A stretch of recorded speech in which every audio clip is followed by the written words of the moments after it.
السلام عليكم ورحمة الله وبركاته. الحمد لله إن الحمد لله حمدا كثيرا والصلاة والسلام على رسول الله وعلى آله وصحبه أجمعين. أشهد أن لا إله إلا الله وحده لا شريك له وأشهد أن محمدا عبده ورسوله وختام النبيين ورحمة للعالمين وداعيا إلى الله بإذنه وسراجا منيرا. أما بعد. I'm going to tell you tonight about my journey from where I once was as a former Christian youth minister to how I got to where I am now. There's a lot of bumps in the road. You know, it seems pretty clear. Yeah, you're a minister and now you're a Muslim. You know, but there's a little bit more to it, inshallah. So just bear with me, and hopefully you'll get something out of it. Because the point is, at the end, is I want you to get the message behind the story. Because if I was traveling around the country just to tell my story, then I would be wasting time. It's on YouTube. Anyone can go get it from anywhere in the world. So inshallah, we're going to begin at the beginning. I was born and raised in Greenville, South Carolina. I was born and raised in Greenville, South Carolina. And I was raised by my grandparents because at a very early age, my mother had stepped out and my father was working 2 jobs. So it was me and my grandparents. And my grandparents were the traditional, conservative, Southern Christian folk, as they say. They were they were very, very conservative in their ideals and their ideologies, in their ways. You know, as you hear about, people being set in their ways, that was my grandparents. Like we did it this way, and this is the way you did it every single day, and that was it. And we were very religious in the sense that we went to church on Sundays, we went to church Sunday evenings, we went to church Wednesday. And in Christianity, that's considered very religious. And it was not hard for us to go to church, and it was not difficult for my grandmother to drag me to church every Sunday, which as a kid is what they had to do, because the church was 2 houses down from our house. There was 2 houses, and then there was the church. So it was not hard for them to drag me every Sunday. And I hated church as a kid because of the simple reason that, we were brought up United Methodist. And Methodist is, for any of you know, it's very traditional. It's not like you think about like screaming and shouting in church and all that. No, you listen to the preacher, you stand up and you sing, you sit back down, you listen to the preacher, you stand up and sing, you sit back down, listen to the preacher, and that's it. That's all that happens. And the pews, as they call them, the chairs are made out of wood, they're hard, you get tired of sitting there, you're fumbling around, playing with the money that my grandmother gave me to put in the offering plate, all of these things. That's what I remember from church as a very small boy. But the thing that I do remember enjoying about church was Sunday school.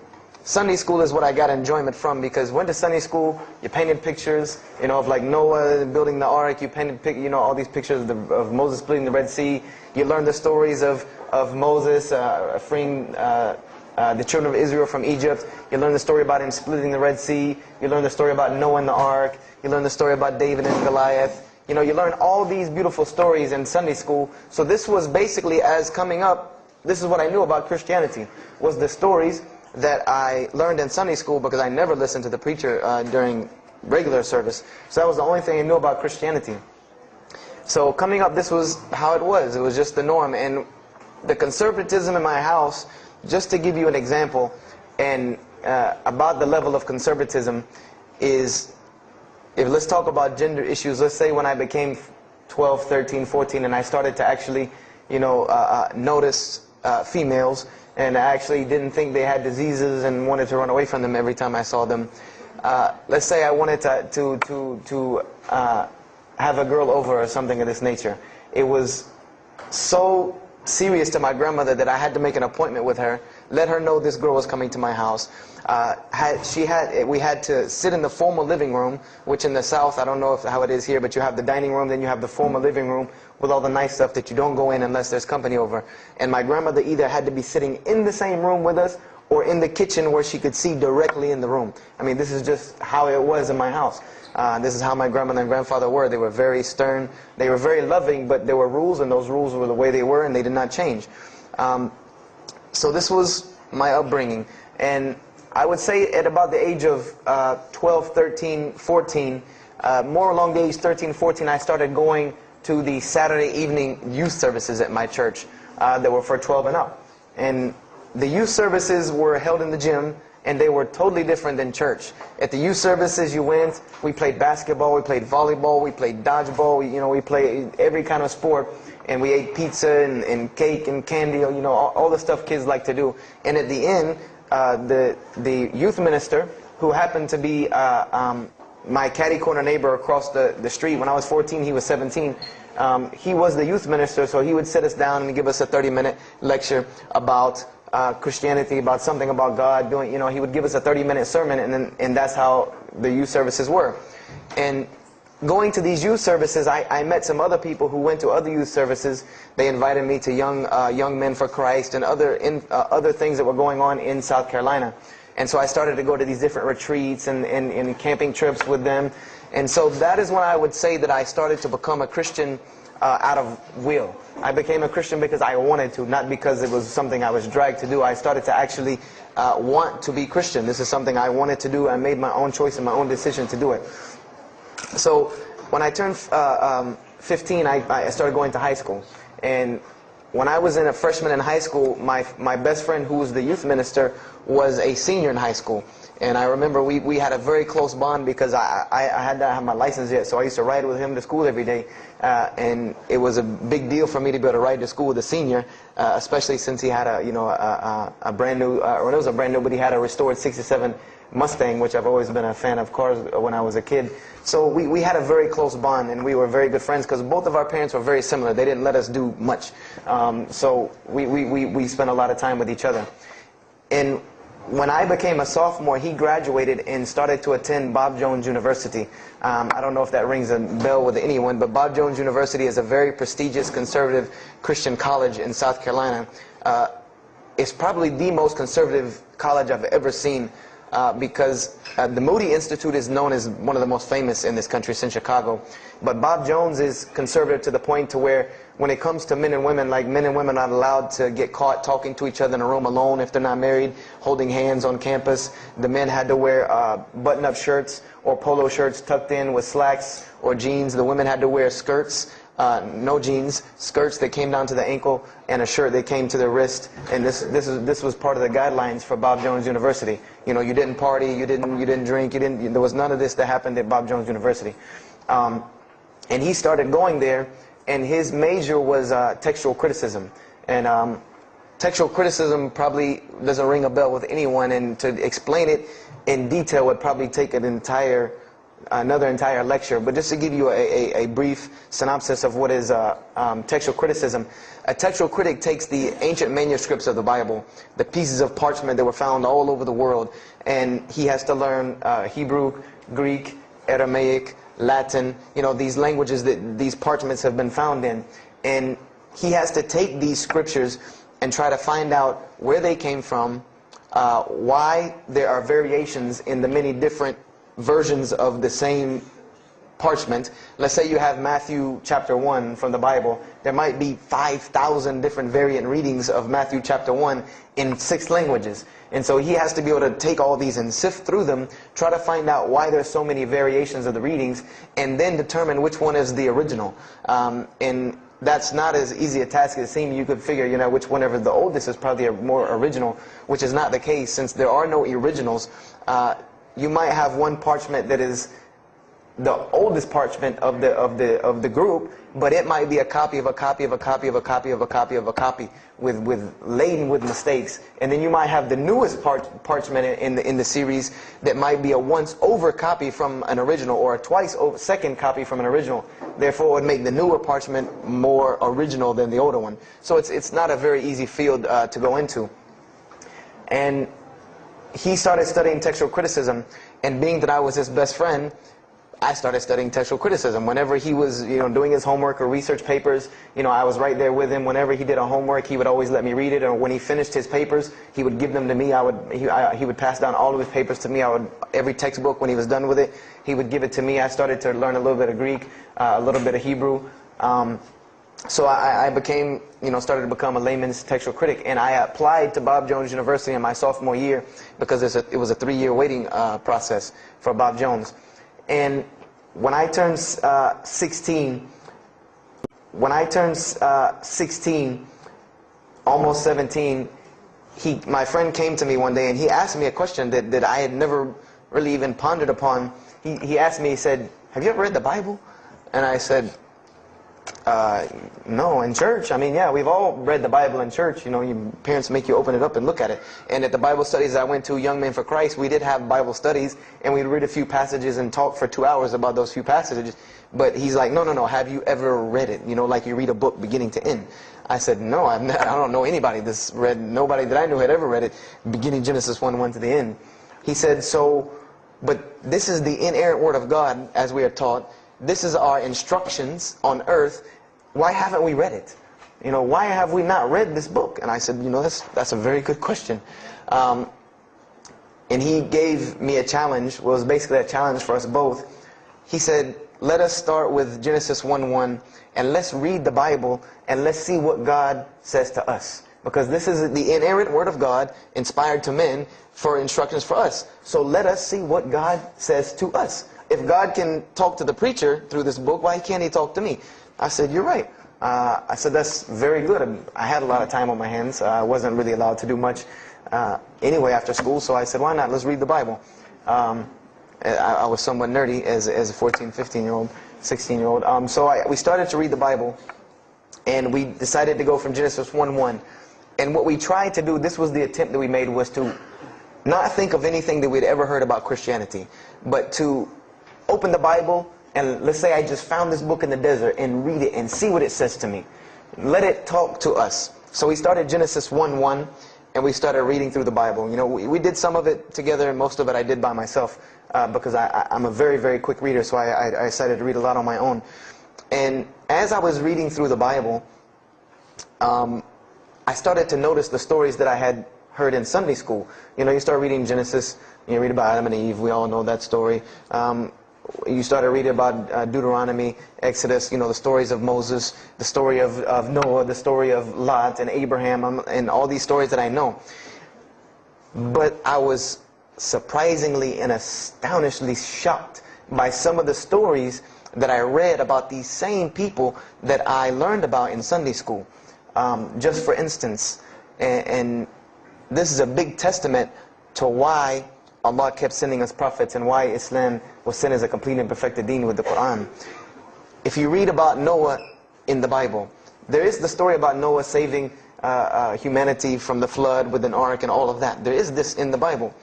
There's another aspect to the story of Noah that not many people know about unless they actually take time to open a Bible. This will not be preached from any pulpit anywhere. Is that the Bible says that Noah was an alcoholic.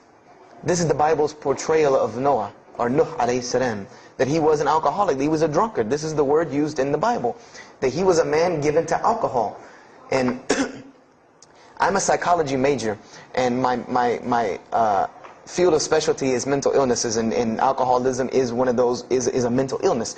And I know from seeing alcoholism's effect on one of my close friends' parents, I know that someone who is truly addicted to alcohol, and if Noah lived for so long addicted to alcohol, he was seriously addicted to alcohol.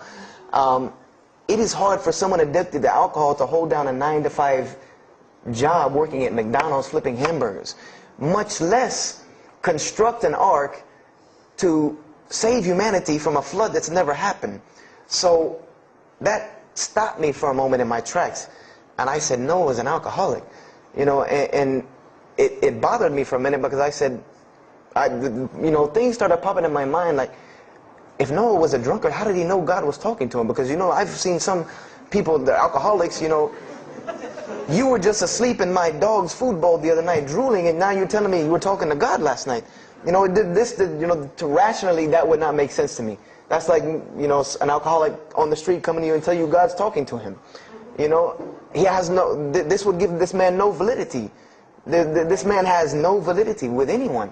So I didn't pay it too much attention. It caught me, but I said, you know what, I'm going to keep going, because there's one thing that you don't do in Christianity, and I'll tell you what it is in a minute when I started doing it. Then I came across the story of Lot, or Lut alayhi salam. And we all know the story of Sodom and Gomorrah in these stories, but there's another very twisted story in the Bible about Lot and his daughters. There's a story of Lot and his daughters in the Bible that says his daughters got him drunk one night and seduced him and committed incest with him. This is the Bible. This is one of the Bible portrayals of the prophets of God. The person who saved his family from Sodom and Gomorrah. This is the story that is in the Bible. So I'm catching myself again, like, oh, this is becoming a really bad habit that I'm seeing. This is becoming a bad recurrence that I'm seeing over and over again in this Bible. So, you know, after that I started, you know, speeding through some of the other mumbo jumbo to get to more of these prophet stories. And I got to the story, there are others, and there are some stories in the Bible that are not PG rated, period. They're not rated for talking anywhere. You know, you would need an 18 and up ID card to be able for me to even tell you these stories. So the one that intrigued me, that caught my attention the most, was of my most beloved story in the Bible, and that was of David and Goliath. That was my most intriguing story to me, because not only was, you know, it said that in the Bible that David was a very small man and Goliath was a very big man, and that was appealing to me because I've always been very short, and as a kid I was really short. So, you know, I said this was a very beautiful story to me, just in its prose and in its concept of overcoming. And so I started to read about David. And there are very beautiful stories about David in the Bible. There are indeed. But there is one story about David in the Bible that shocked me to my core. And it's a story about three people. There's three people in this drama: David, Bathsheba, and Uriah. And it says that David saw this woman named Bathsheba, and she was one of the most beautiful women of her time. And she happened to be married to one of the commanders of his army named Uriah. But David on this day decided that he was not able to resist his temptation to be with this woman Bathsheba, so he did. And he committed adultery with her.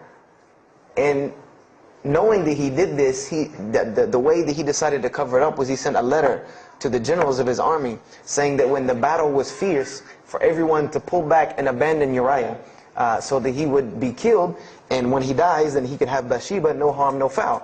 So David went from being the slayer of Goliath, the hero from man, to an adulterer, a plotter, and a murderer.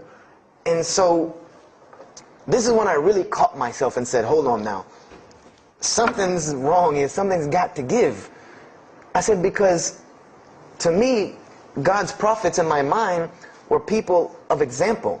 People who I could follow as an example. Someone who was supposed to be the best of us, so that we could follow them and emulate them.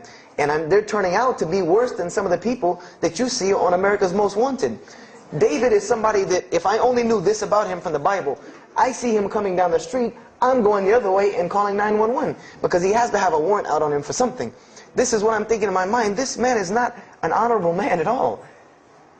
He killed Goliath, yeah, but he killed this other guy named Uriah to be able to commit adultery with his wife. So I committed the cardinal sin in Christianity. I started asking questions. This is the one thing you do not do in Christianity, is you don't ask questions, especially not about issues like this. So I went to my pastor and I started asking questions. You know, what's going on here? You know, pastor, there's a very bad recurring habit about these men in the Bible. What is the deal here? And I remember he told me the same thing that almost every pastor or every evangelist or anyone I talked to about this, same answer, almost like it was programmed. They would put their hand on my shoulder and say, Brother Joshua, don't let a little bit of knowledge wreck your faith. Because you're not justified by knowledge, you're justified by faith. And they would quote me verses like, lean not on understanding, you know, Paul's, we're justified by faith in Jesus Christ. You know, they would quote this whole line of thing to me like it was already pre-programmed, that they programmed in pastor school that people are going to ask you questions and here's the answer. So, you know, I said to myself, you know, I don't know, pastor, you know, this just seems kind of odd. He said, let me tell you something. What you're reading is the Old Testament referring to God's covenant with the children of Israel. And they were a different people, a very stubborn, crazy people. So why don't you move on to the New Testament? In the New Testament, you'll find the new covenant that we're under with Jesus Christ, and I promise you things will change and be better. I said, okay, perfect. So I went ahead and finished and got to Malachi and then started with the New Testament. So I opened the New Testament. I said, two things will change and be better. I said, okay, perfect. So I read went ahead and finished and got to Malachi and then started with the New Testament. So I opened the New Testament. I said, here we go. Let's start all over again. But there were a few things that I had learned from the Old Testament that I wanted to keep in mind when I started to read the New Testament. I learned, number one, that God was one in a unique sense. This is what I learned from the Old Testament, that God was one in a singular, unique sense. This is over and over and over and over very clearly in the Bible. God's nature is one. This is so clear through the Old Testament. And that He was very jealous about His worship. And every single time the children of Israel would turn to something else other than Him, He would punish them and restrict their lifestyle. This is something that I learned. And it kind of, the similitude to me with how God dealt with the children of Israel was, and I hate to use this stark contrast, but it's almost as if one of us went out, God forbid, I hope not, and let's say we went out here and robbed a bank. You rob a bank, you're going to jail for a long time. And every day when you wake up, do you think that jail is going to look like the Hilton at LAX? No, I doubt it. It's probably dark, cold, bad food, orange jumpsuits, not nice people, the whole 9 yards. And the reason why this is, and I know this now from studying psychology, is that this is supposed to be a stark reminder every single day when this person wakes up that you are in jail. This is supposed to remind them every single day you're in jail because you committed a crime. And we run this, not you. This is the message that is being portrayed to this person in jail. So when the children of Israel kept rebelling against God, He restricted their lifestyle. If you study Judaic law now, it is some of the most strict religious law you can find. All of the good things that we enjoy as Muslims, even when it comes to dietary laws, like the good parts of the meat that we are allowed to eat, they can't have these things. These are things that are restricted from them. Why? Because God, Allah, wanted to remind them every day that I am Allah. I am your God. You will worship me. I run this, not you. And I understood this from reading the Old Testament. This is a concept I had come across. So I started with the New Testament, Matthew, Mark, Luke, and John. And one other thing that I did when I started to read the Bible was, if you go to Barnes & Noble, let's say you go to Barnes & Noble and you take a book off the shelf, what is usually the first thing you look at? The title. Then the next thing, the author. You want to know the title and the author. What is the name of the book? Who wrote it? And if you do this test with every single book of the Bible, you get a title and no author. Author unknown. Or author is appears to be so-and-so. Or we derive that so-and-so possibly written this. Like let's just say for Exodus, they say Moses wrote Exodus. Which if you read some of Exodus, he couldn't have written all of Exodus because the last part of Exodus is Moses' death, burial, and Joshua taking over the children of Israel. And now unless Moses was a sure indeed prophet that was able to write things after he died, then he did not write these things. And so when you go to Matthew, Mark, Luke, and John, I wanted to know Matthew who, Mark who, Luke who, John who, because it's called the Gospel according to Matthew. The bad thing is that no one knows. No one knows because no one penned their name down to these things. No Bible scholar in his right mind will tell you that we know for sure Matthew so-and-so wrote this, Mark so-and-so wrote this, Luke so-and-so wrote this, John so-and-so wrote this. It's factual information that we do not know who wrote these. So I was intrigued. I'm like, that doesn't, why would somebody write this book that's supposed to be passed down over generations and people are supposed to, this is the inspired word of God to guide mankind, and nobody decided to pin down who wrote it. But anyway, I started to read it, and I started to notice things about the teachings of Jesus Christ. And they were not what I had learned in church. When Jesus spoke, He spoke of the nature of God. And when He spoke of the nature of God, it was the same nature of God that I found in the Old Testament. Jesus said many times that God is one. God is unique. He would even quote from the Hebrew Scriptures. Hear, O Israel, the Lord your God is but one. When He was asked, what is the greatest commandment? Or He was asked the greatest commandment. He said the greatest commandment, and every Muslim should understand these two concepts. This should be nothing new to you. The greatest commandment is to love the Lord your God with all your heart, with all your might, with all your strength, and then to love your neighbor as you love yourself. He said the rest hang on these two, which we know in Islam we have rights of the Creator and rights of the creation. So this was the concept that he was teaching. And he even said in 1 John 5:17, and this was more clear to me than anything else can be, this is life eternal, that they may know you, the only true God, and Jesus Christ, whom you have sent. And when you look at that in the Greek and the Aramaic, it is almost exactly to a T of La ilaha illallah Muhammad Rasulullah. Now that I know Arabic and have understood that, very same similar statements. Yes, indeed, there were some implicit statements about that you could implicitly, if you took them and separated them from everything else, you could maybe derive that Jesus was trying to claim some divinity or something for himself. But I also know from doing psychology, and I did a little bit of law too, that an implicit statement cannot override an explicit statement. An explicit statement always takes precedence. So if Jesus said God is one, and he anagorically may have alluded to God being more than one, then the clear statement overrides that each and every single time. So this is what I found through the New Testament. And I also found that Jesus taught salvation. But his salvation that he taught was obeying God and following the commandments. This was his mode of salvation. One man asked him, "Good master, tell me how I can inherit the eternal life." He said, "Follow the commandments." Follow the commandments. He even, in Matthew, was so sincere about it. He said, "Whosoever shall follow the least of these commandments and teach men to do so shall be called the greatest in the kingdom of heaven. But whosoever shall break the least of these commandments and teach men to do so shall be called the least in the kingdom of heaven." So this I understood very clearly, that Jesus taught the same nature of God that was in the Old Testament. He taught that the salvation lied in worshiping God and following the commandments. This I understood. Matthew, Mark, Luke, and John were very clear about this. You know, there were other things, the only begotten Son, you know, but these things were not in red letter, so I did not give them as much weight as what I did to the actual words that Jesus Christ was saying out of his own mouth. So I read Matthew, Mark, Luke, and John. All of it was saying the same to me. I said, and I was thinking to myself, this is not what I was taught about Christianity. You know, you're taught that God is 1 in 3, 3 in 1.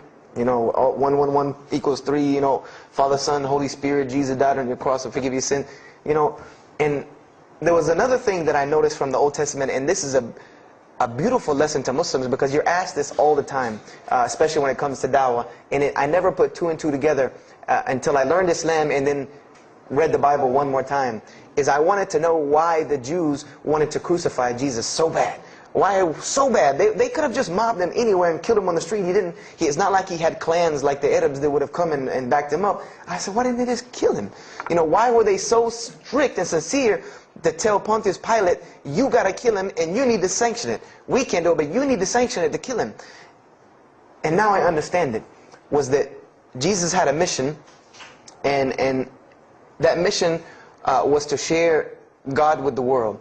And Paul even kind of tells on himself in his book of Galatians as to why Jesus was meant to be crucified, or the Jews wanted to crucify him. Paul said that the crucifixion is the stumbling block for the Jews. And he explained in Galatians that Jesus Christ, and this is how he tried to roundabout explain it, was cursed for us, to remove us from the curse of Allah by taking this curse upon us. For it is written, and he quoted the Old Testament, everything that hangeth on a tree is cursed. So I went back and studied the Old Testament and Judaic law, and I realized that people who were crucified, that was considered a curse upon them. You had to do something pretty serious to get crucifixion, because it was considered a curse from God. It was part of their law that when someone is crucified, that person is cursed. So wherever they buried these criminals, like in the graveyards in Israel, in Jerusalem, in Palestine, where they buried these criminals that were crucified, this was considered cursed ground. This was considered ground that you didn't go on, and you did nothing here, because these people are cursed by God. So I started to put 2 and 2 together. That it's not that they wanted to kill Jesus, because they could have just killed him. They wanted to disprove who he was. This was their point, was to disprove who this man was. He said he's the Messiah. They wanted to disprove it, and they knew if you can crucify Jesus, he can't be the Messiah. He cannot be our Messiah if you can crucify him. And even if he is, if we can still force our crucifixion on him, then that'll detriment his message. So they understood this and knew this, and this is why they wanted to crucify him. And this is exactly why Allah saved him from it. Because everyone asks you, why did Allah save him from the crucifixion? Because you cannot crucify. That was part of his law that he came to fulfill, that he could not be cursed according to this law. He said, I have come to fulfill the law. That was part of his law that he came to fulfill, that he could not be cursed according to this law. He said, I have come to fulfill the law. To fulfill it, therefore he couldn't be cursed according to it. And this is why he went to the Garden of Gethsemane and asked God to remove this from him, because he knew how detrimental this was to his message of crucifixion. So I began to see all of these things. So I started to read, I got to the book of Acts and started to read the writings of Paul the Apostle. And things went from this to this. It went from one way to another way. It went completely flipped, turned around. The entire teachings went from obeying God, worshiping God, following the law, to worshiping Jesus Christ and abolishing the law completely. Paul even wrote to the Galatians, "Oh, you foolish Galatians, why are you still following this cursed law?" Jesus Christ came as a curse to remove us from the affliction of this curse. So I said to myself, but Jesus just said a few books before this that whosoever shall break the least of these commandments and teach men to do so shall be the least in the kingdom of heaven. And here you go, Paul preaching this gospel to abolish the law. So I even asked, what is going on here? So I started asking my pastor, and my pastor said, now you're getting into deep water. You know, now you're starting to question the New Testament. You really have some issues. You know, they even thought that I might be, possessed and all kinds of things. So I had a very big conflict going on inside of me, and my friend took me to his textual critic teacher, his professor. And what this man told me probably wrecked my faith in Christianity. And I always say, I doubt he would be very happy me traveling around the world telling people that a Christian professor from Bob Jones University wrecked my faith in Christianity. But he did. Because what I asked him was, what happened to all these contradictions? You know, in the Old Testament there are many contradictions. If you study Hebrew language, you'll understand that when you read some of the Old Testament or the Torah, that there are some parts of the Torah that you can see is the most beautiful Arabic that you can see, the most beautiful Hebrew that you can see, just like when you read the Quran. It's very beautiful Hebrew. And then 2 chapters later, you'll see Hebrew that looks like a broken 3-year-old who is trying to scribble some Hebrew down. It looks very colloquial, very dialectic. You can tell it's not the same person speaking. So I went and asked him about all this stuff I saw. And he told me, he said, what you have is a book written by men over centuries and centuries and eons and eons. And he says, and this book started as an original that was copied and copied and copied, and somebody added a mistake, and somebody came behind him and corrected that mistake and added 2 of his own. Someone came and copied it and skipped a line and added a line where it wasn't supposed to be. And then someone else came and copied it and took it to his country, and in order for it to fit well with the doctrine they were teaching, he would cross out a dot here or cross out a word here or change a word here so that it would fit with the theological ideas of this part of the world. And he said, and after all these years, you have a book now that is compiled from all of this, written by the hands of men that still have men's fingerprints left on it. And that's what you have. You have an imperfect book that is only perfected through faith. This is exactly what he told me, that this book is perfected through faith. You cannot perfect it textually. It's not a textually perfect book. Those who believe in it by faith. And so I said, here we go again with this faith thing. You know, I said, God gave me a brain for a reason. If he did not want me to use it, he would remove this reason and logic part of my brain out and replace it with more faith. So, and I was of the opinion, as the saying goes, my grandmother didn't raise a fool. I'm no fool. I said, I can't believe in this. This book I've been taught is the inerrant word of God, and you're just telling me that it's a book of errors that's only perfect through faith. That's like me taking a 1982 Datsun all beat up and saying, if you believe it can be a Mercedes. If you believe. That would make no sense. You can't take a car to the car dealership and say that. No, if you really believe it, if you look at it right, it's a Mercedes. So I said, no, this is a book full of errors. And God's religion is perfect. If God has a religion, it's perfect. If he has a book, it has to be perfect because he is perfect. So I left Christianity completely. And I decided that I was, I had learned some concepts from the Bible. God was one. You couldn't fool me of that. I had also concepted that there should be nobody standing between me and God, because He created me without permission from anyone. Therefore, I don't need to be taking permission from someone to go to Him. If I had to be forgiven for something, it should come from Him, because on the day of judgment, it's going to be me and Him alone. And I didn't know about God's prophets yet. I had my doubts and persuasions about that. So I decided to start searching other religions. I went back to Judaism. I studied Judaism. I found the same thing that Jesus taught about two spiritual Jews that leave the law, and Jews that were so caught up in the law that they left no room for spirituality. I studied Buddhism, Hinduism, Taoism, Confucianism, Wiccan, Bushido. Everything I could get my hands on, every type of ism or religion, I studied it. But there was one litmus test that I used for every religion. And whenever I met them, or the people or whatever about this religion, I would always ask them, do you have a book? Do you have a book? Because another thing I had come to the conclusion of is that if your religion is true, you should be able to tangibly hand me something and show me that this religion is true. Give me something that I can see. I don't want to hear that faith stuff anymore. I heard that all my life, and look where it got me. It got me thinking I'm driving a Mercedes running around in a 1982 beat-up Datsun. I said, no, you have to show me. And so I read the Bhagavad Gita, I read the Torah, I read the Scrolls of Tao, I read the Code of the Bushido, I read the Wiccan Book of Spirits and Spells and all that other magic stuff they have. And I read all of these things, and I found something very congruent with all of it, was that there were very same philosophies and teachings in all of these major religious books.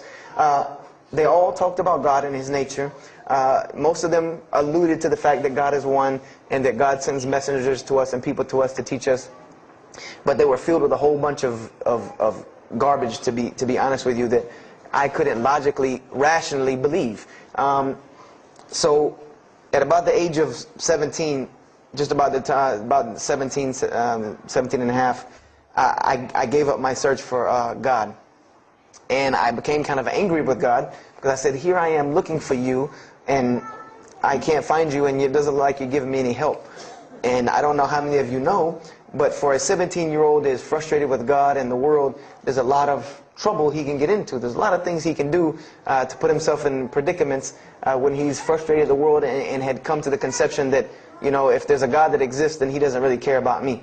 That's a kind of a dangerous young man.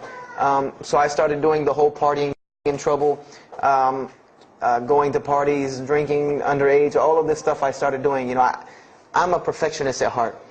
So when I was a Christian, I tried to be the best one I could. If I was going to switch to being any other religion, then I was going to do that 100%. So you better believe when I went after the dunya, I did that 100%. And I was a martial artist since I was 15 years old. And even though it was only 2 years, 2 years at 17, you think, you're Bruce Lee. So I got into a lot of fights.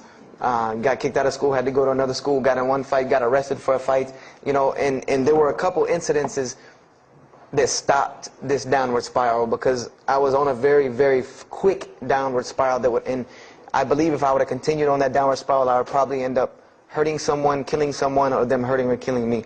And there were two incidents that brought that to an abrupt stop, like pulling the emergency brake.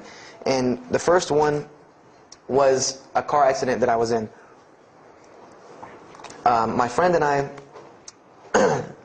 were on the way back from Clemson University from a frat party, and we were driving up 385 in South Carolina, and we were both highly intoxicated.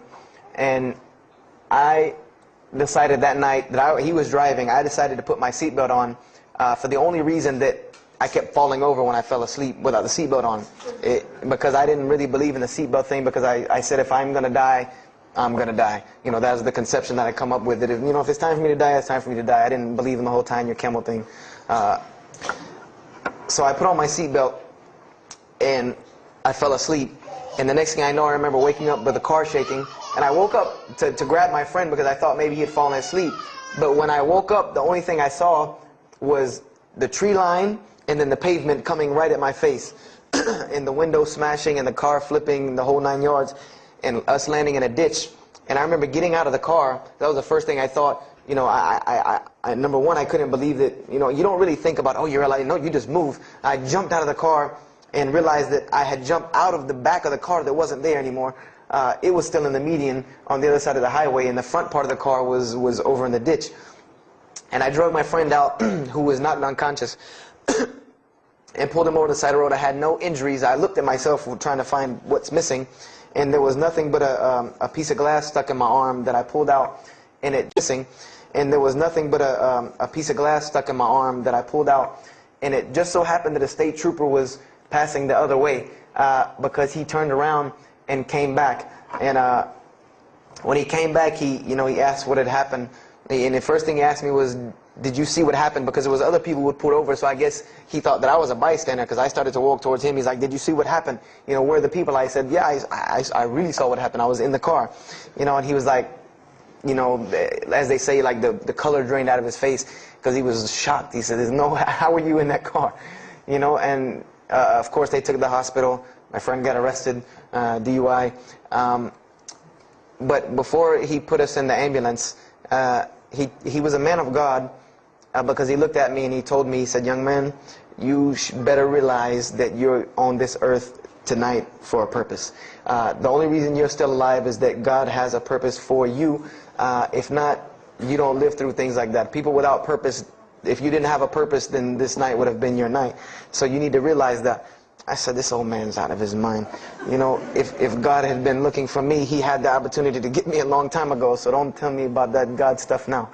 So I paid it no attention, and about a month later, 3-4 weeks later, my friend and I, same two, he's on crutches still, we decided to go to New York City. We decided to just take off, drive to New York City. We didn't tell our parents where we were going.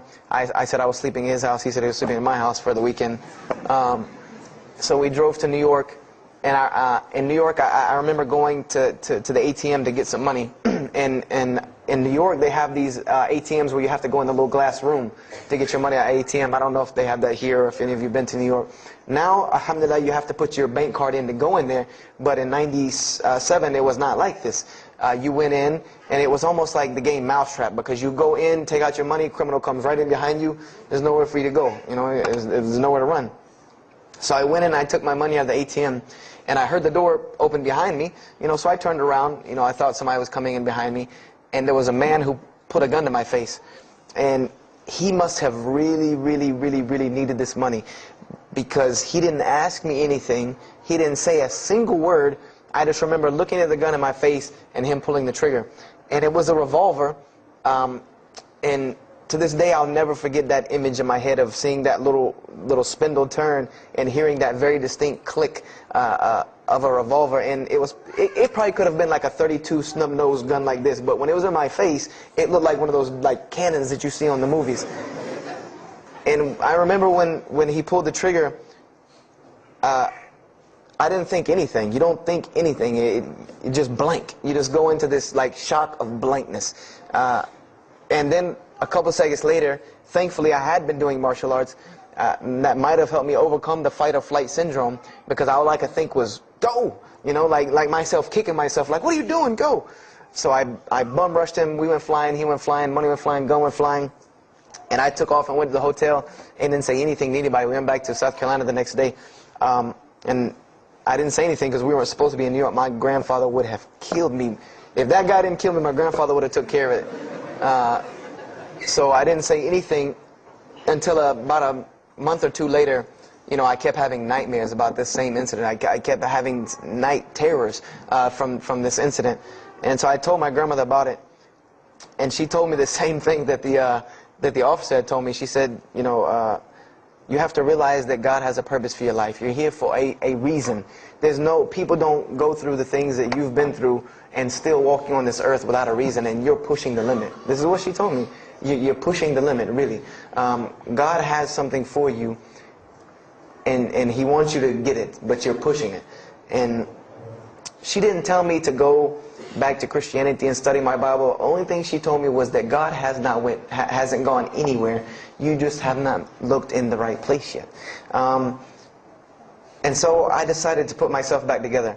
You know, the car wreck the gun thing, the getting arrested for fighting, like all of that, like really made me stop really quick and think, that I need to get my stuff together.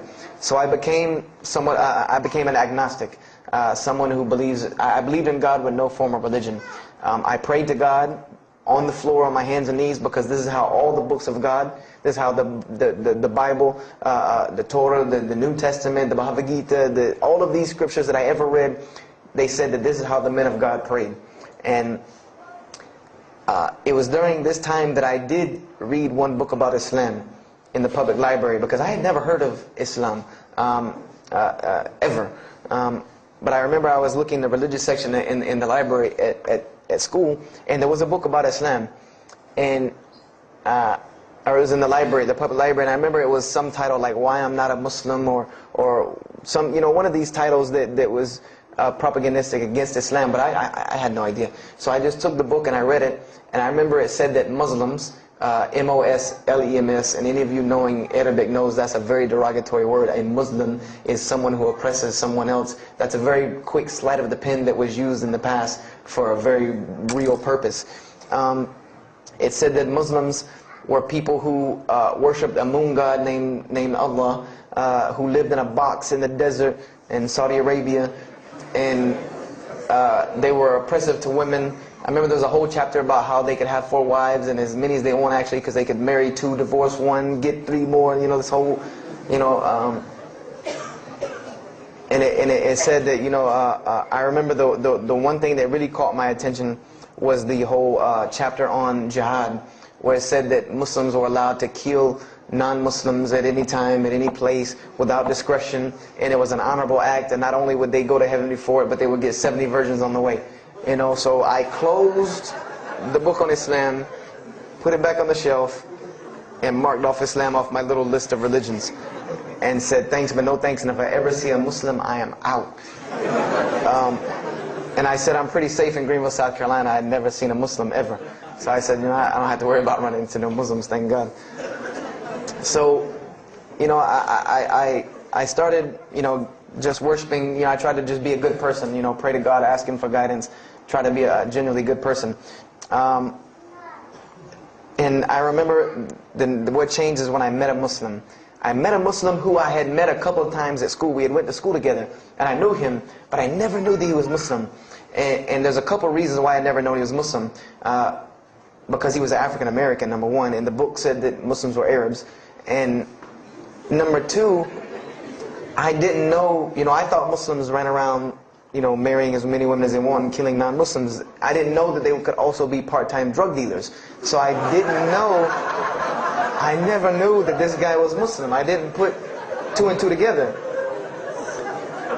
So we were at his house one day, and me and my other friend, the one that I got into a lot of trouble with, I'm trying to keep him out of trouble now. We were at his house, and we were debating something about religion. I forget what even the topic was, but you have 2 teenagers thinking they know everything. And I was trying to explain something to him about the Bible. And that guy came in and was listening. He said, "Have you ever heard of Islam?" I said, "Yes, I've heard all about Islam." He was like, "Okay, so what do you think of it?" I said, "What do you mean what I think of it? That's probably the worst religion I've ever seen on the face of the planet." He's like, "Why?" And he's like, "I'm a Muslim." I was like, "Man, stop playing." Like, you're an African American. He's like, "So?" I'm like, "The book said you guys were Arab. All the Muslims were Arabs." He was like, "What else did you read in the book?" And I told him. He was like, "Man, what in the, what have you been reading?" He's like, "You need to go to the mosque for Jummah." He's like, he told me, he said, "I'm not a good Muslim." This is what he said to me. He said, "I'm not a good Muslim. I'm not even going to try to front and say I'm a good Muslim." He said, "But I can guide you to some people that can tell you the real truth about Islam," because he knew about my story about wanting to find religion. And he said, "You need to go to the mosque for Jummah." And I said, What's Jummah?" He said, "It's just like church with no chairs." And I said, "I can do church with no chairs because in church the chairs were the worst part anyway." Because they had these hard benches that you sit on that are like this, and they're so hard. I said, that's good. You sit on carpet? Wow, man, every church should be like that. And I said, where's the mosque? He said, it's on Wadehampton Boulevard. I said, where on Wadehampton Boulevard? I lived on Wadehampton Boulevard. I lived right off of Wadehampton Boulevard.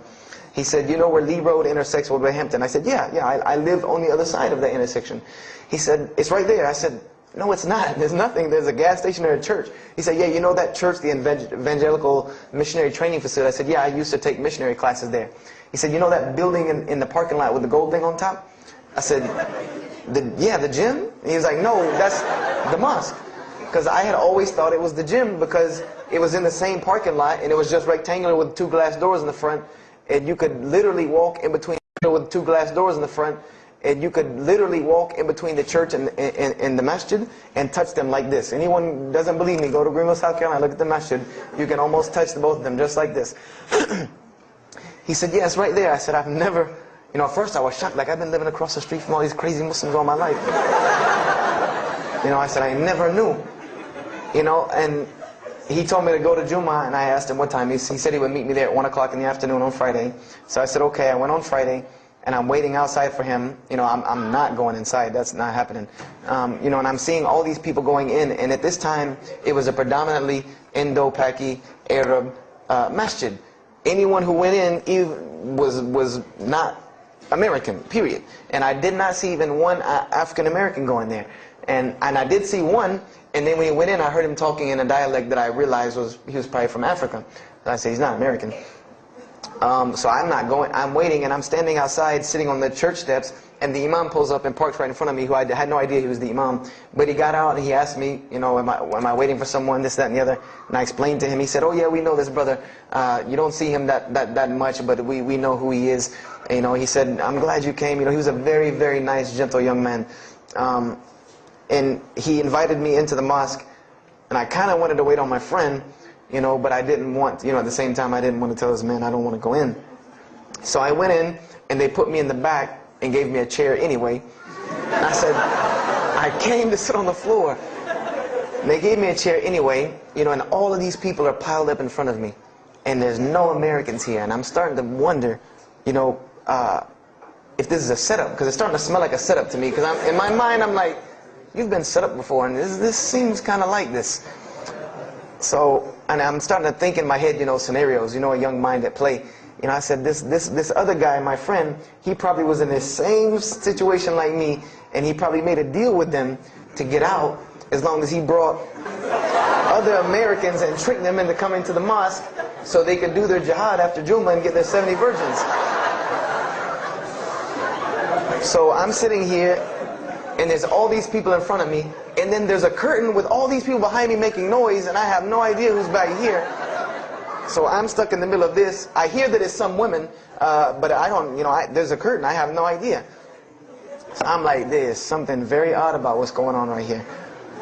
I'm like, just let me make it. I'm starting to look for the exit. I'm like, calculating how many people are between me and the exit. I know some martial arts, so I said I'm going to hit a couple of them, and I'm out. And then the imam came, and I just now realized that he was the imam because he got up on the minbar, and they started to call the adhan. And, I said, okay, that man seemed nice. He seemed genuinely nice. So I felt a little more comfort. And then he got up after the adhan, and he started his khutbah. Inna alhamdulillah nahmaruhu. And I said, oh my God. I said, I bet you he's talking about me. And he's being forceful. He was getting loud and banging on the minbar, and he's pointing in my direction. I'm like, oh man, I gotta get out of here really quick, I said, well, I'm gonna take my chance with the women behind me. I'm going through the curtain. And then he started to, when he got done with his Arabic tirade, he started to explain it. That verily all praise belongs to Allah alone, or God alone, and Him do we worship, and Him do we seek help and assistance. We seek refuge with Him from the evil that lies. He explained what he said in Arabic, and it sounded to me so beautiful. It was very, very beautifully prosed, what he said, and I wanted to know where he got that. I said, where did he get that? Because it was only about God and about the nature of ourselves. All of us should know that beginning of the khutbah, and he quoted the 3 verses from the Quran. O you who believe, fear God as He should be feared and do not die. And instead of state of submission to Islam, he was a very wise man, because he translated everything. It was almost as if he knew I was there and translated everything for me, you know. I remember to this day what the khutbah was about. And I don't know if he did it because I was there, or if that was his already planned khutbah, but it's almost as if it was meant for me. The khutbah was that, the title of it was that the forgiveness of Allah is open to anyone at any time, at any place, no matter what, unless they have committed shirk. And the prose of the khutbah was a very long hadith, that some of you will know. And just to make it short, it was the hadith where the Rasulullah ﷺ met Angel Gabriel or Angel Jibreel, and Angel Jibreel was telling them to tell him that if the Muslims commit this certain sin, to tell them that Allah would forgive them. And every time he would tell the Muslims, they would say, okay, well then what about this sin?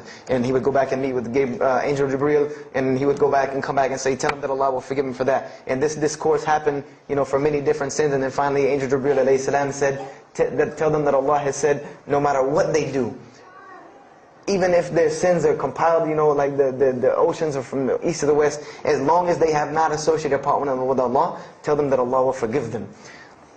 And I remember he told me that, or he said that, you know, that the door of repentance to God is open as long as you have not seen the angel of death or the sun hasn't risen from the west. I didn't really understand the sun risen from the west thing at that time.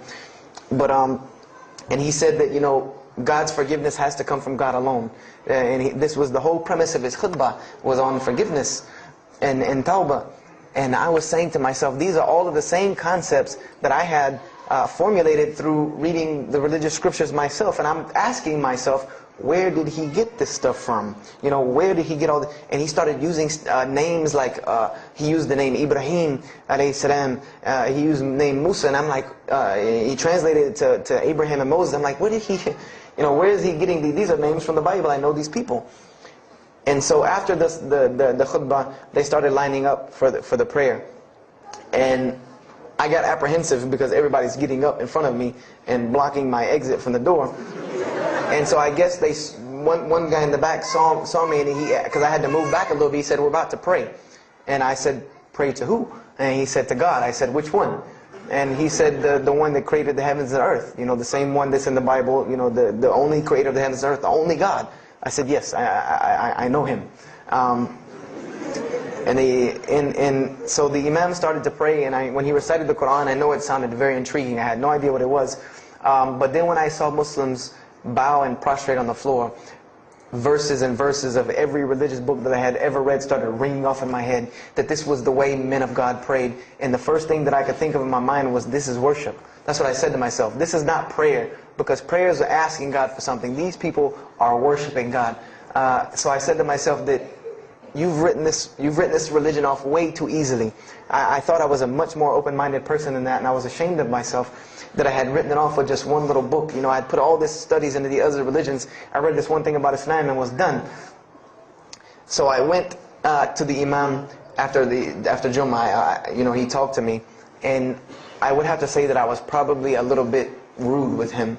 And I've asked him to forgive me. You know, I saw him a few years later. I said, you got to forgive me for the first time you saw me, because he started telling me, you know, would you like to know a little bit more about, he had a very heavy accent, he was an Egyptian brother. Would you like to know a little bit more about Islam? He tried to give me some pamphlets. I said, no. I don't want any of this right here. I said, do you have a book? This is what I wanted to know. Do you have a book? Can you give me? He said, yes, we have a book. I said, it's called the Quran. I said, can I read it? Is it in English? Can I read it? He said, sure, you can read it. And then he tried to explain it to me a little bit, how it came by. I said, nah, just give me the book, because the book should speak for itself. So I took the Quran home, and on Friday night I started to read it, because this is a book I had never seen before. And I was very interested. So I went home and I opened the Quran, and I read the Fatiha. It seemed to me kind of like the Lord's Prayer. You know, it was a little similar to what I found in the Bible. But then I started to read Surah Al-Baqarah. I started to read Surah Al-Imran. And I started to see names that I had seen before. I started to see names like Abraham, Moses, David, Jesus, Yahya, John the Baptist, Zechariah, Mary. And I said, I know all of these names, but there was something different about these people in this book. The prophets that I found in the Bible, were people that were deplorable, of not very good character. These same men in the Quran were someone who were at the highest echelon of moral character and moral fiber. They were someone that was an example to be followed because they lived the message that they preached. Therefore, they were able to be followed and emulated. So, I read all of these chapters, and I read the story of Jesus, peace be upon him, because when I saw the name Jesus first, that really intrigued me. I wanted to see, what does this book have to say about Jesus? And I read the story in Ali Imran, and I read the story in Surah Maryam, and it was more beautiful than anything I had ever read in the New Testament, or any nativity story that I had ever heard. It was more beautiful than that times 10. I remember the only thing that I could capture anything I had ever read in the New Testament, or any nativity story that I had ever heard. It was more beautiful than that times 10.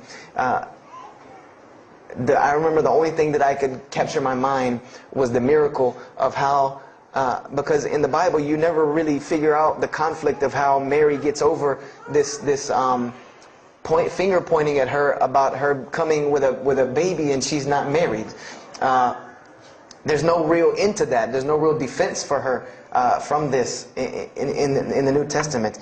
But the Quran is so explicit and so clear that Jesus' first miracle was to speak from the womb, to speak as a baby and defend the honor of his mother. Something that you cannot deny, something that you cannot deny about her, who Mary was, when you have this baby speaking on her behalf. So I would say I read the Quran entirely in 3 days.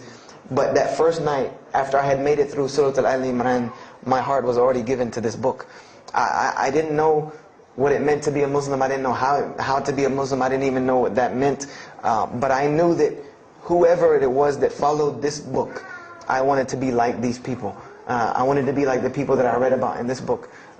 These were people I could follow. These were prophets. This was a book of guidance. And this was something that the book is calling and appealing to me. That if you don't believe in this book, you never see that. I've never seen this in any other scripture.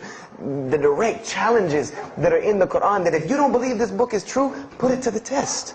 Put it to the test. And this was something that was so astounding to me, that God is telling you over and over again, if you don't believe this is the truth, test it. Bring me something else like it. Test it. Put it to test. If it was written, if there was more than, all of the analogies about God, everything was so logical, so rational, so reasonable in my mind, that it was like 2 + 2 = 4, and that was it. There was no 1 + 1 + 1 = 3, egg, yolk, water, fight. There was none of that foolishness. The Quran was very direct and very straightforward in its teachings. So I gave my heart to Islam that night in my living room, reading the Quran, and I cried and cried, that I had been looking for the truth all this time, had searched all this way, and it was right across the street from my house. And so I went back on Monday to accept Islam and ask these Muslims where in the world they've been all this time. And I go, ready to go in there and do my thing, and I go and the masjid is locked. And because they only came on Fridays and for Isha during that time, and I didn't know. So I said, okay, I guess I have to come back on Friday. Because every time I passed by the masjid after that, it was always locked. So I came back on Friday, and I took my shahada, and as they say, the rest is history. But I don't travel around the world, and this was in December of 1998. I don't travel around the country and the world telling my story, just for the entertainment value. Even though I've been told it does have some entertainment value, I don't tell it for that person for sure. If that was the only reason, then you could just get it off of YouTube and it was the same exact story. I'm going to finish with this, and I hope you can give me 10 more minutes, inshallah, to tell you why I go around telling my story. I tell my story to let everyone realize that there are millions and millions of people just like me.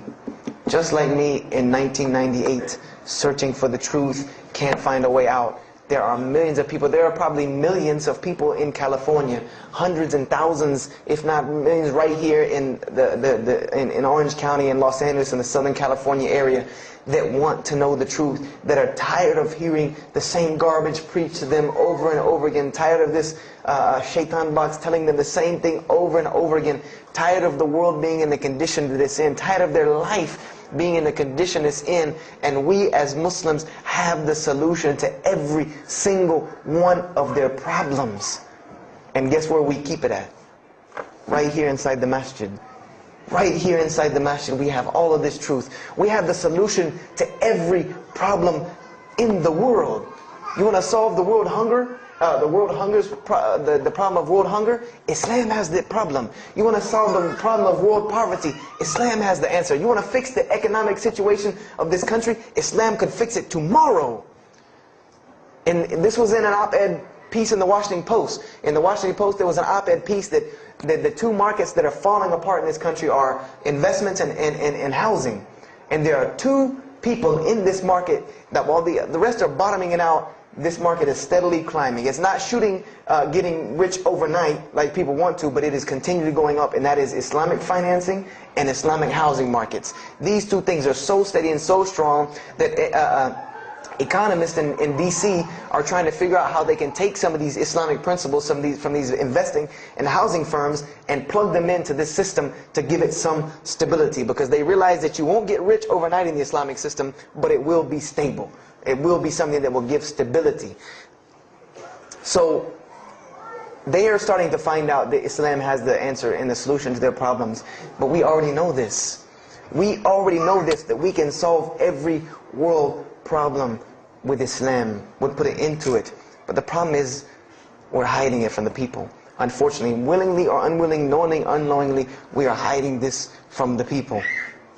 And there's a statement in the Quran and that Allah warns the Jews about what they did with their religion. And it is a statement that is left in the Quran for us, that verily those who conceal the evidences and the clear proofs, after we have made it clear for them in the book, they are those who are cursed by Allah and cursed by those who curse, unless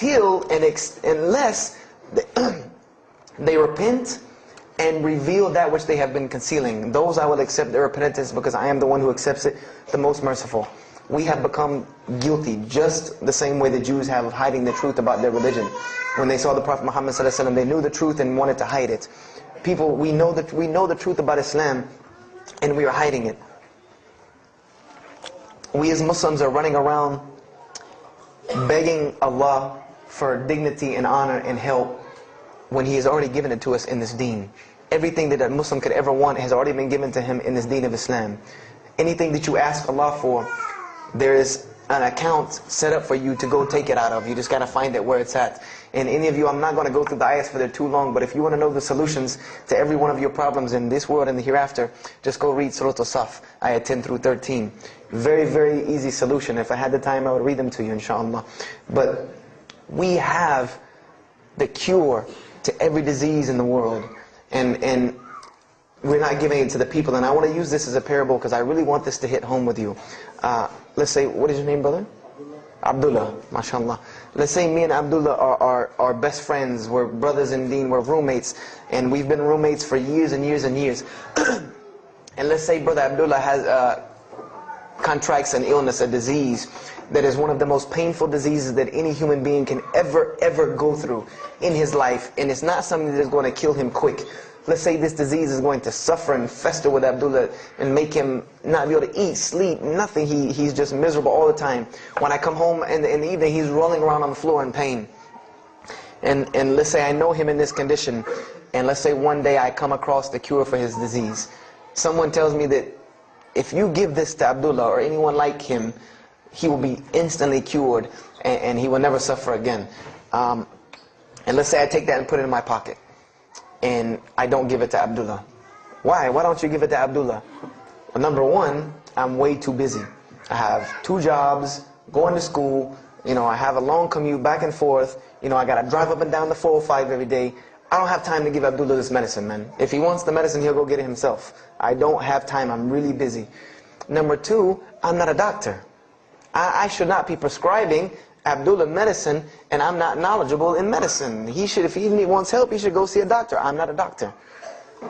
Number 3, Abdullah's, please forgive me, but Abdullah's kind of stubborn. He doesn't really listen very well. He probably, he's kind of set in his ways. So even if I tell him this medicine is good for him and it'll cure him, he probably wouldn't even take it anyway. So why waste my time? Do any of these excuses sound familiar? And let's say I don't give this medicine to Abdullah and he dies. And let's say he dies the most painful death that you can ever imagine. I want to ask you a kind of rhetorical question. I want to ask you kind of a rhetorical question. Do you think on the Day of Judgment that Allah is going to call me and Abdullah up and ask him about this incident between me and him because I've oppressed him? I have oppressed him. I've allowed him to suffer knowing that I could ease his suffering. I'm sure Allah is going to ask us about this. But you know the beauty about Islam is that if Abdullah was a good Muslim, bore this disease patiently and died, he dies as a shaheed, inshaAllah. And on the Day of Judgment, this is how beautiful Islam is, that he could very well come before and Allah ask us about this and Brother Abdullah say, you know what? Allah, I forgive him. So you forgive him. This is the beauty of our religion. And Allah will forgive me. But the disease I want to tell you about is the disease that every single non-Muslim walks around with. And Allah will forgive me. But the disease I want to tell you about is the disease that every single non-Muslim walks around with every single day, and they don't even know it. It has no real physical symptoms, and that's the disease of shirk, the disease of being jahl, being ignorant about Allah subhanahu wa ta'ala. Allah gives them life, and they worship someone else. Allah feeds them, and they thank someone else. He created them and fashioned them in the womb of their mother and knows them better than they know themselves. And they have no idea who He is. They don't even know who He is. If that doesn't pain your heart to see a person in this condition, then for sure the hearts have become hardened. Because when I see non-Muslims, especially when I sit in places like airports, I see this disease. I see it on them. I see them walking around with it. And there's so many of them passing me, I think to myself, there's no way I could talk to all of them. There's nothing I can do. And this disease is something that not only is not going to show up as a physical symptom, and is going to leave them ignorant about Allah subhanahu wa ta'ala, but when the day they die, they will die the most physically painful death that anyone can ever suffer. The Rasulullah said that when the angel of death comes to the disbeliever, it doesn't come kindly. He yanks the soul through the nose, and it's as if his flesh is torn from his bones. It's as if they take Brother Abdullah and turn him upside down and stuff him in a human paper shredder. This is the death that is waiting for those who do not know Allah subhanahu wa ta'ala. And you know the unfortunate thing? That while you've been sitting here listening to me, thousands of people have died. Thousands of people have lost their life not knowing Allah while I'm talking to you right now. People in this city have lost their life, and there's nothing we can do about them. They're gone. It's too late for them. We can't save them even if we want to. And that's a deplorable, deplorable, sad, sad fact, that we can't save them. But there are many, many, many, many who we can save. And that all that takes is us taking this light of Islam we have and showing it to the world. There's a statement in the Bible, and I finish with this. Whether Jesus ﷺ said this or not, doesn't matter, because this statement is one of the most profound statements that has been somewhat of a focus for me in my mission of da'wah. It is said that no one would bring a candle into his home and then place a bucket on top of it, because then no one would benefit from the light. No, if someone would bring a candle in their home, they would set it on the table in the middle of the room so that everyone could benefit from this light. And unfortunately, the Muslims of this generation, we are a bunch of candles with buckets on top of it. No one can see our light. No one can see the beauty of Islam in it. Believe me, if you don't see it, believe me, take it from someone who was once standing on the outside looking through the window at that light. It is one of the most beautiful things you can ever lay your eyes on. It is a treasure to be found of treasures. And everyone else can see this, and they will see this if we show it to them. If we allow Islam to be Islam. If we start becoming Muslims, meaning that the best form of da'wah that you can do to this world is very, very simple. It's not complex. It doesn't take a 10-hour workshop, even though some of the details do. But if you want to know the way, the best way to do da'wah is for Muslims to be Muslims. That's it. Study our history. Study the history of Islam. Why was the world conquered by Islam? Not through military campaigns and wars, but through Muslims being Muslims. The most populated Muslim country, Indonesia, was because of Muslims being Muslims. A few Muslims deciding to get up off their behinds and go to another country and live their life as Muslims, not shaving off their deen to be pleasing to those people, but being Muslims. And when the people asked them and inquired, what is it about you backwards Arabs that we've heard all these crazy things about? Now you come out of the desert with pristine moral and character, and you have better ethics and morals than we do. What is it that has happened to you people? And their answer was, La ilaha illallah, Muhammad Rasulullah. That we believe in Allah and He has sent us a man named Muhammad, and we emulate his lifestyle. That's why we're like this. This is what conquered the world for Islam. This is what conquered people's hearts for Islam. Was the truth and the beauty of it and its simplicity of its message. This is what brought me, and this is what the world needs. With all of this foolishness going on in the world, this is what it needs, the simplicity of Islam, whether they want to hear it or not. They know it in the bottom of their heart. When you show them the truth, even if they turn away from it, they know it's the right thing. They know it's the truth.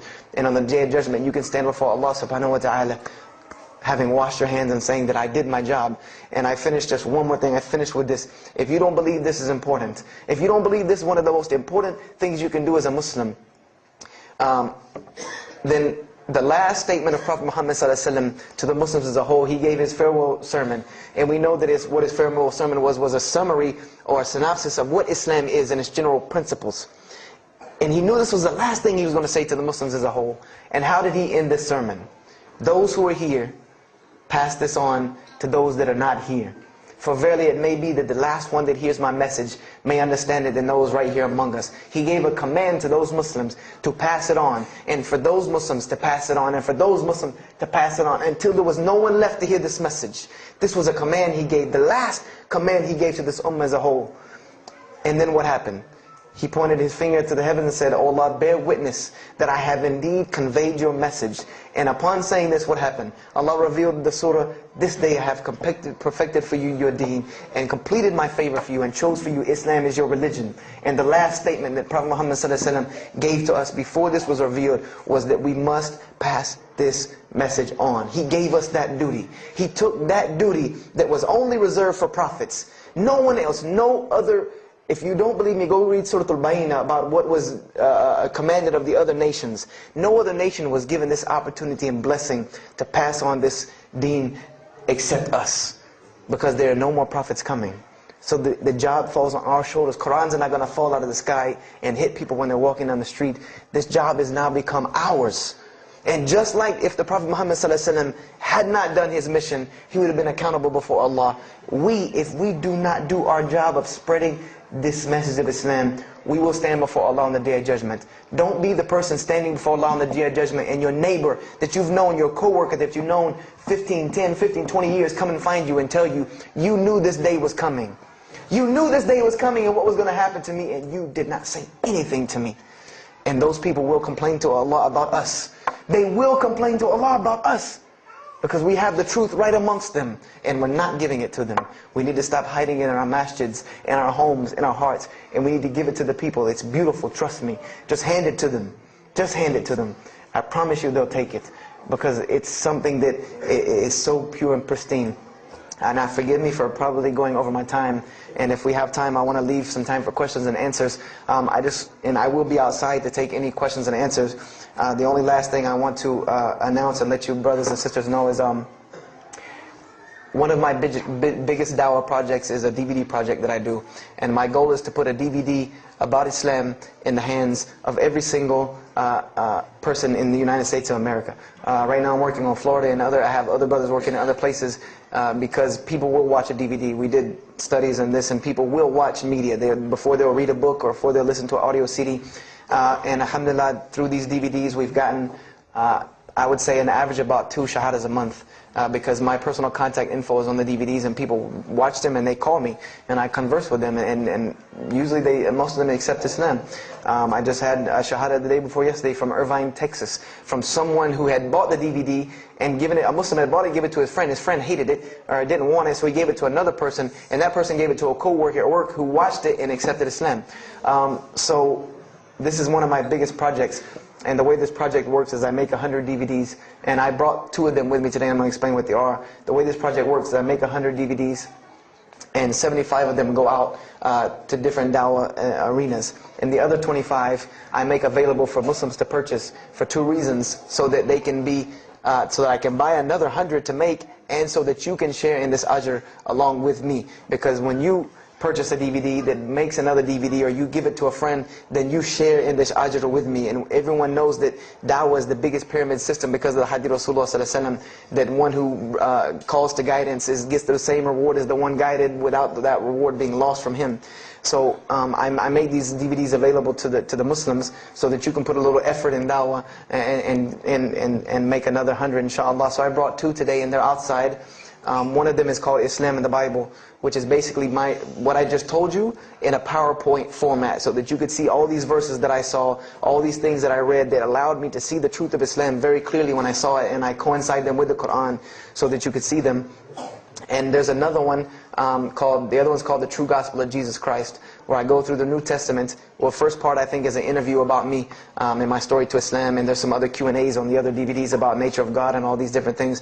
But it's a PowerPoint presentation about the New Testament and Jesus Christ, and how you can prove to someone that Jesus Christ taught Islam from the New Testament, from their own book, that they have to agree. They either have to believe it or reject it. And if you believe it, then you have to believe what I'm saying is true about Islam. If you reject it, then this is your book, not mine. So, I try to use these 2 teaching methods, and they also can be given to non-Muslims because they're in a PowerPoint format. They're in a very educated format, and they're available outside for $10 each.